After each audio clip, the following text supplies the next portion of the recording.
بسم اللہ الرحمن الرحیم۔ السلام علیکم ورحمۃ اللہ وبرکاتہ۔ معزز سامعین، آپ سب کو اسلامک ہسٹری اسکوپ چینل میں خوش آمدید۔ حضرت عمر فاروق بسا اوقات ایک تنکا ہاتھ میں لیتے اور فرماتے کاش میں یہ تنکا ہوتا، کبھی فرماتے کاش مجھے میری ماں نے جنا ہی نہ ہوتا۔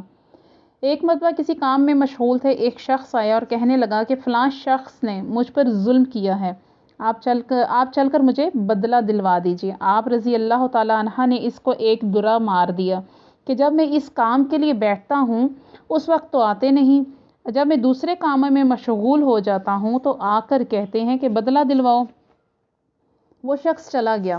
آپ رضی اللہ تعالیٰ عنہ نے آدمی بھیج کر اس کو بلوایا اور درا دے کر فرمایا کہ بدلہ لے لو۔ اس نے عرض کیا کہ میں نے اللہ کے واسطے معاف کیا۔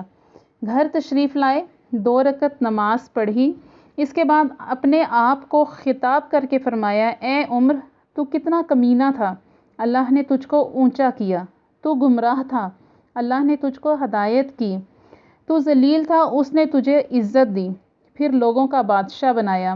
اب ایک شخص آ کر کہتا ہے کہ مجھے ظلم کا بدلہ دلوا دے تو اس کو مارتا ہے، کل کو قیامت کے دن اپنے رب کو کیا جواب دے گا؟ بڑی دیر تک اسی طرح اپنے آپ کو ملامت کرتے رہے۔ آپ رضی اللہ تعالیٰ عنہ کے غلام حضرت اسلم رضی اللہ تعالیٰ عنہ کہتے ہیں کہ میں ایک مرتبہ حضرت عمر رضی اللہ تعالیٰ عنہ کے ساتھ حرا یعنی کہ مدینہ کے قریب، یہ ایک جگہ کا نام ہے، کی طرف جا رہا تھا۔ ایک جگہ آگ جلتی ہوئی جنگل میں نظر آئی۔ حضرت عمر رضی اللہ تعالیٰ عنہ نے فرمایا کہ شاید یہ کوئی قافلہ ہے جو رات ہو جانے کی وجہ سے شہر میں نہیں گیا، باہر ہی ٹھہر گیا ہو، چلو اس کی خیر خبر لیں، رات کو حفاظت کا انتظام کریں۔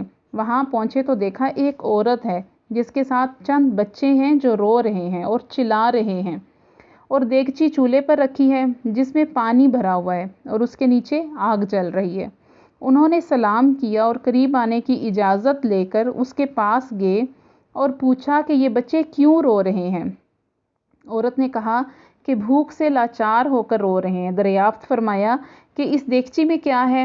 عورت نے کہا پانی بھر کر بہلانے کے واسطے آگ پر رکھ دی ہے کہ ذرا ان کو تسلی ہو جائے اور سو جائیں۔ امیر المومنین عمر رضی اللہ تعالیٰ عنہ کا اور میرا اللہ ہی کے ہاں فیصلہ ہوگا کہ میری اس تنگی کی خبر نہیں لیتے۔ حضرت عمر رضی اللہ تعالیٰ عنہ رونے لگے اور فرمایا کہ اللہ تجھ پر رحم کرے، بھلا عمر کو تیرے حال کی کیا خبر ہے؟ کہنے لگی کہ وہ ہمارے امیر بنے ہیں، ہمارے حال کی خبر بھی نہیں رکھتے۔ اسلم رضی اللہ تعالیٰ عنہ کہتے ہیں کہ حضرت عمر رضی اللہ تعالیٰ عنہ مجھے ساتھ لے کر واپس ہوئے اور ایک بوری میں بیت المال سے کچھ آٹا اور کھجوریں اور چربی اور کچھ کپڑے اور کچھ درہم بھی لیے، غرض اس بوری کو خوب بھر لی اور فرمایا کہ یہ میری کمر پر رکھ دے۔ میں نے عرض کیا کہ میں لے چلوں؟ آپ رضی اللہ تعالیٰ عنہ نے فرمایا نہیں، میری کمر پر رکھ دے۔ 2-3 مرتبہ جب میں نے اصرار کیا تو فرمایا کہ قیامت میں بھی میرے بوجھ کو تو ہی اٹھائے گا؟ اس کو میں ہی اٹھاؤں گا، اس لیے کہ قیامت میں مجھ ہی سے اس کا سوال ہوگا۔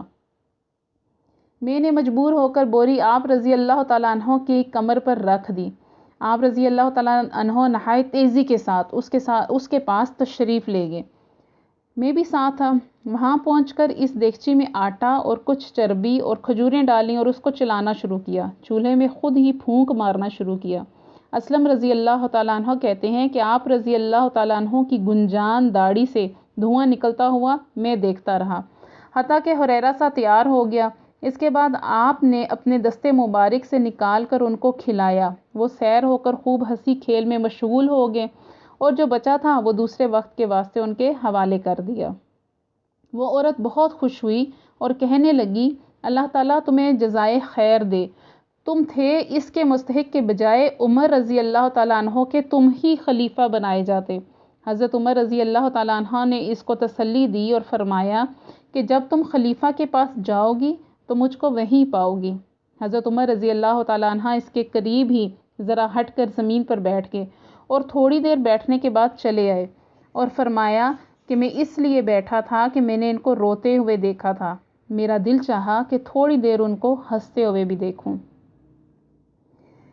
معزز سامعین، یہ ہے اللہ کا خوف، اس شخص کا جس کے نام سے بڑے بڑے نامور بادشاہ ڈرتے تھے، کانپتے تھے۔ آج بھی 1350 برس کے زمانے تک اس کا دبدبہ مانا ہوا ہے۔ آج کا کوئی بادشاہ نہیں، کوئی حاکم نہیں، کوئی معمولی سا امیر بھی اپنی رعایا کے ساتھ ایسا برتاؤ کرتا ہوا نظر نہیں آتا۔ اللہ تعالیٰ ہمیں بھی حضرت عمر رضی اللہ تعالیٰ عنہ جیسے اخلاق اور اوصاف نصیب فرمائے، آمین۔